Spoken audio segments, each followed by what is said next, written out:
Hello everyone. और कैसे हैं आप? कल हमारे आपकी वीडियो में आपने पढ़ा था संख्याओं के बारे में, वास्तविक संख्याओं के बारे में। आज उसी जो संख्या पद्धति को अपन पढ़ रहे थे वास्तविक संख्याओं के बारे में, उसको लेकर के आगे की चर्चा करेंगे। कल अपन ने अंतिम बिंदु जो चर्चा की थी इस पर वो था भाज्य संख्याओं के बारे में। तो देखिए और यहाँ से आगे अपन देखते हैं अभाज्य संख्याओं के बारे में। तो अभाज्य संख्याओं को प्राइम नंबर्स बोला जाता है अंग्रेजी में। इसकी परिभाषा इस प्रकार से है कि ऐसी प्राकृतिक संख्याएं जो स्वयं एवं एक के अलावा किसी अन्य संख्या से विभाजित नहीं होती हैं, अभाज्य संख्याएं कहलाती हैं। कहने का आशय यह है कि ऐसी वे प्राकृतिक संख्याएं जिनके गुणनखंड या फैक्टर्स स्वयं हो एवं एक हो, इसके अलावा कोई उनका फैक्टर नहीं बनता हो। एक तो स्वयं हुआ फैक्टर है अपने आप में, और एक, इसके अलावा कोई और फैक्टर संख्या का नहीं होता है, ऐसी संख्याएं अभाज्य संख्याएं कहलाती हैं। फॉर एग्जाम्पल जैसे आप देखते हो 2, 3, 5, 7, 11, 13, 17, 19, 23, 29, 31, इस प्रकार से आप अंतिम तक जाओगे 100 तक। तो 97 तक अपन को पहुंचना है। 100 में 1 से लेकर के 100 तक जो संख्या अभाज्य मानी जाती है वो 25 मानी जाती है। मित्रों इससे भी आगे अपन संख्याएं गिन सकते हैं, लेकिन मिनिमम यहां तक अपन रीडिंग किया है। इसके बाद अपन आगे बढ़ते हैं। तो इसमें दूसरी संख्या जो आपको डेफिनेशन सिखा रहे हैं वो है विषम संख्या, सम संख्या। सम संख्या को बोलते हैं अपन इवन नंबर्स। तो सम संख्याओं को वास्तविक तौर पर इस शब्द का ही अर्थ होता है सम माने समान। ऐसी संख्याएं जिनको अपन समान हिस्सों में विभाजित कर सकते हैं, इनके बराबर बराबर हिस्से कर सकते हैं, ऐसी संख्या सम संख्या कहलाती है। परिभाषा के तौर पर आप देखोगे तो ऐसी प्राकृतिक संख्या जो 2 से पूर्णतः विभाजित हो जाती हैं सम संख्याएं कहलाती हैं। अर्थात कहने का आशय होता है कि वह संख्या जिसमें 2 का भाग दिया जाता है तो अपन को रिमाइंडर या शेषफल प्राप्त नहीं होता है, ऐसी संख्याएं कहलाती हैं सम संख्याएं। अगर छोटी संख्या होती है तो उनको पहचानने में बहुत आसान होता है, लेकिन अगर बहुत बड़ी संख्या होती है सम, तो उसको पहचानने में थोड़ी कठिनाई होती है। तो इसके लिए उनको क्या करना है, केवल मात्र 5 अंकों को याद रखना है। वो 5 अंक कौन कौन से हैं? 0, 2, 4, 6 और 8। यदि यह अंक किसी भी संख्या के अंतिम में आते हैं, अंत में आते हैं, इनमें से कोई सा भी एक अंक किसी संख्या का अगर अंतिम अंक होता है तो निश्चित तौर पर वह संख्या सम संख्या होती है। जैसे फॉर एग्जांपल मैं आपको बता रहा हूं यहाँ पर, जैसे ये संख्या दी गई है, इस संख्या के अंत में 8 दिया गया है, तो इन 5 अंकों में से एक अंक है। यदि अंतिम अंक में 2 का भाग चला जाता है तो संपूर्ण संख्या भी 2 से विभाजित हो जाती है। आपकी व्यवस्था के लिए में आपने पढ़ा होगा। तो उसी प्रकार से यहाँ पर ये परिभाषा है कि ऐसी प्राकृतिक संख्याएं जो 2 से पूर्णतः विभाजित हो जाती हैं सम संख्याएं कहलाती हैं। तो बड़ी संख्याएं आप पहचान नहीं पाते हो तो इन 5 अंकों के माध्यम से आप बड़ी संख्याओं को पहचानने में बहुत आसानी होगी। एग्जाम्पल के तौर पर आप देखते हो जैसे 2, 4, 6, 8, 10, 12, 14, 16, 18, 20, 22, 24 एटसेट्रा। इसके अलावा दूसरी संख्या पर नेक्स्ट पॉइंट बिंदु की तरफ अग्रसर होते हैं। तो इसमें आप पढ़ेंगे आप विषम संख्याओं के बारे में। विषम संख्याओं को अपन बोलते हैं ऑड नंबर्स। ऑड नंबर जो आपके होते हैं वो सम संख्या के विपरीत कहे जाते हैं। ऐसी प्राकृतिक संख्याएं जो 2 से पूर्णतः विभाजित नहीं होती हैं। यहाँ ऊपर पढ़ रहे थे विभाजित हो जाती हैं, लेकिन यहाँ पढ़ रहे हैं विभाजित नहीं होती हैं, ऐसी संख्याएं कहलाती हैं विषम संख्याएं। इनको भी 5 अंकों की तरह से सम संख्याओं को जैसे आपने 5 अंकों के माध्यम से पहचानने का प्रयास किया था, उसी प्रकार से विषम संख्याओं को भी आप पहचान सकते हो। जैसे 1 ले लीजिए आप, 3, 5, 7 और 9। यदि किसी अंतिम संख्या का अंतिम अंक इन 5 अंकों में से कोई एक अंक होता है तो वह संख्या कहलाती है विषम संख्या। क्या कहलाती है? विषम संख्या। फॉर एग्जाम्पल के तौर पर देखते हो आप जैसे 1, 3, 5, 7, 9, 11, 13, 15, 17, 19, 21, 23, 25 इत्यादि। तो इस प्रकार से आपकी जो संख्या पद्धति मैंने वास्तविक संख्याओं के चैप्टर के माध्यम से आपको बताई थी, वहां तक ये कंप्लीट होता है। एक बेसिक जानकारी थी। इससे आगे अपन जो पढ़ाएंगे वो यूक्लिड के ऊपर में आपको पढ़ाने जा रहे हैं। संख्याओं की जानकारी प्राप्त करने के बाद अपन आगे बढ़ते हैं। तो आगे अपन जिस चैप्टर के द्वारा या जिस नियम के द्वारा इस प्रश्नावली में कुछ सवाल दिए गए हैं जिनका एचसीएफ आपको ज्ञान करना है, उनको ज्ञान करने के लिए एक प्रमेय दी गई है आपको, यूक्लिड विभाजन प्रमेय का।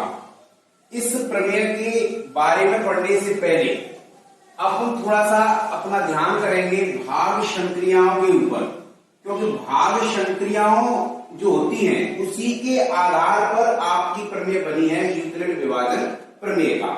तो इसी को देखते हुए आप आगे देखिए भाग संक्रिया क्या होती है। तो सबसे पहले भाग संक्रिया समझने का प्रयास करेंगे अपन। भाग संक्रियाओं का आशय जो होता है कि भाग में कौन कौन से वर्ड आते हैं, कैसे अपन भागफल शेषफल ज्ञान करते हैं, भाज्य क्या होता है, भाजक क्या होता है, और इसका जो सिद्धांत दिया गया है, इस सिद्धांत का या प्रमेय का भाग संक्रिया से क्या आपस में संबंध है, थोड़ा सा मैं इसको बताने का प्रयास करूंगा आपको। उसके बाद आपकी प्रश्नावली स्टार्ट करूंगा, तो ध्यान दीजिए। भाग संक्रियाएं डिवीजन और नंबर्स में क्या होता है, एक तो भाज्य होता है जिसको डिवाइडेड बोलते हैं, भाजक होता है, भागफल होता है, शेषफल होता है। ये चार वर्ड होते हैं जिनके आधार पर भाग की संक्रियाएं होती हैं।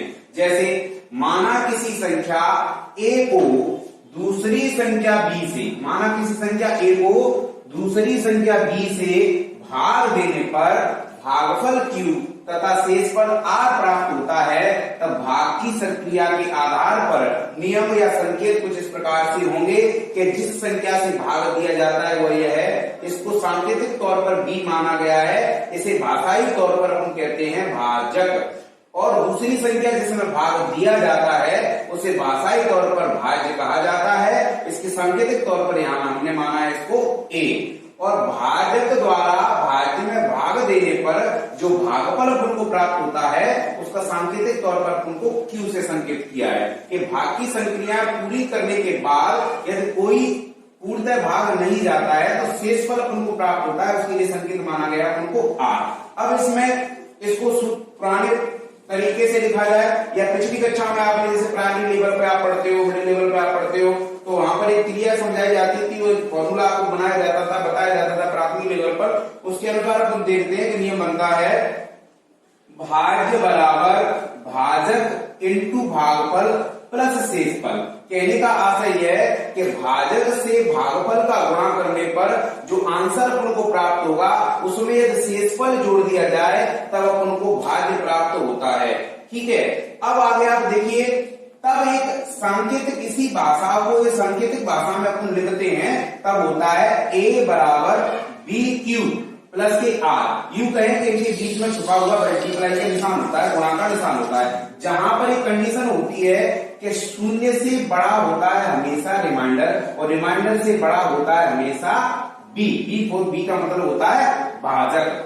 यही जो तथ्य आपको जी नीचे दिखाया गया सार के तौर पर जो निकल के आया भाग की संक्रिया से, यही प्रमेय जो दिखाई गई है, यही प्रमेय कहलाती है आपकी यूक्लिड विभाजन प्रमेय का। अब इसका कथन और इस सिद्धांत के आधार पर बहुत सारे सवाल अपन 1.1 में करेंगे, इसके माध्यम से हम एचसीएफ निकालने का प्रयास करेंगे और धीरे धीरे आपको सरल तरीके से सिखाने का प्रयास किया जा गया है। इसीलिए मैंने भाग की संक्रिया आपको बताई ताकि आपको यह सवाल बहुत आसान लगे। देखिए प्रिय छात्र छात्राओं, अब अपन इस कथन को लेकर के आगे चलते हैं। तो आगे अपन ने जो प्रमेय अभी आपको भाग संक्रियाओं के आधार पर जो कथन निकल के आया था, सार निकल के आया था, वो यूक्लिड विभाजन प्रमेय का। तो इसका सबसे पहले आप कथन समझने का प्रयास करेंगे जो इस प्रमेय का कथन है। कथन क्या कहता है कि दो धनात्मक पूर्णांक a और b दिए रहने पर ऐसी अद्वितीय पूर्ण संख्याएं q और r विद्यमान हैं जो कि यहां पर आप देखिए यही भाग की संक्रियाओं में अपना सार निकल के आया था, सेम वही इसके कथन में दिया गया है। a बराबर बी क्यू प्लस के आर ये अपना भाग की संक्रिया में निकल के आया था। तो कहने का आशय यह है कि यूक्लिड विभाजन प्रमेय का कहीं न कहीं भाग की संक्रियाएं जो आपको बताई थी उससे मिलती जुलती क्रिया है, इसको आपको याद रखना पड़ेगा, कभी कभी एग्जाम में ये पूछ ली जाती है। अब आगे बढ़ते एक शब्द आएगा बार बार आपका एल्गोरिथम। एल्गोरिथम क्या होता है, किसी भी सुपरिभाषित चरणों की एक श्रृंखला होती है। जैसे अपन भाग की क्रिया करते हैं या बाकी संक्रिया करती है, एससीएफ करते हैं, तो उसके एक चरण होता है कि पहला चरण ये आया, दूसरा चरण ये आया, तीसरा चरण ये आया। वो चरणों की जो श्रृंखला बनती है उस श्रृंखला को ही कहते हैं अपन एल्गोरिथम। क्या कहते हैं? एल्गोरिथम। जैसे फॉर एग्जाम्पल हम देखते हैं कि यहाँ पर एक संख्या अपन ने ले ली 17, इसको अपन डिवाइडिंग कर रहे हैं अपन 2 से, तो 2 से अपन डिवाइडिंग करेंगे तो 2 का टेबल अपन देंगे इसमें तो 8 टाइम जाएगा।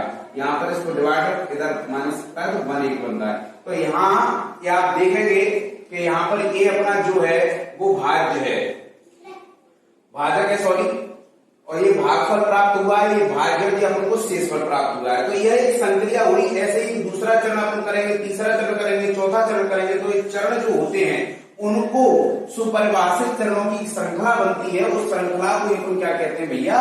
एल्गोरिथम कहते हैं। क्या कहते हैं? एल्गोरिथम। इसके अलावा प्रमेय का एक शब्द आता है, प्रमेय का। प्रमेय का क्या होता है? यह एक कथन जो होता है वो सिद्ध किया हुआ कथन होता है जो गणतज्ञों द्वारा सिद्ध किया जाता है। जैसे थेरेस प्रमेय एक प्रमेय का है और पाइथागोरस प्रमेय का एक प्रमेय का है। उसी प्रकार से बहुत सारी प्रमेय का गणित के अंदर आपको पढ़ने के लिए मिलती है और छोटी छोटी कक्षाओं में भी आप पढ़ते आए हो। उसी प्रकार से तो प्रमेय का क्या होता है? यह एक सिद्ध किया हुआ कथन होता है और इसका प्रयोग अन्य चीजों को, दूसरी अन्य चीजों को सिद्ध करने के लिए प्रयोग किया जाता है। वही वर्ड कहलाता है प्रमेय का। अब यहां से आगे अपन पढ़ेंगे तो 1.1 के जो क्वेश्चन नंबर 1 से अपन प्रारंभ करेंगे। बेसिक जानकारी जो संख्या पद्धति की या वास्तविक संख्याओं की थी पहले चैप्टर की, वो मैं आपको इस वीडियो में कंप्लीट कर चुका हूं। अब आगे वीडियो बनाएंगे, उसमें आप पढ़ेंगे 1.1 से आगे।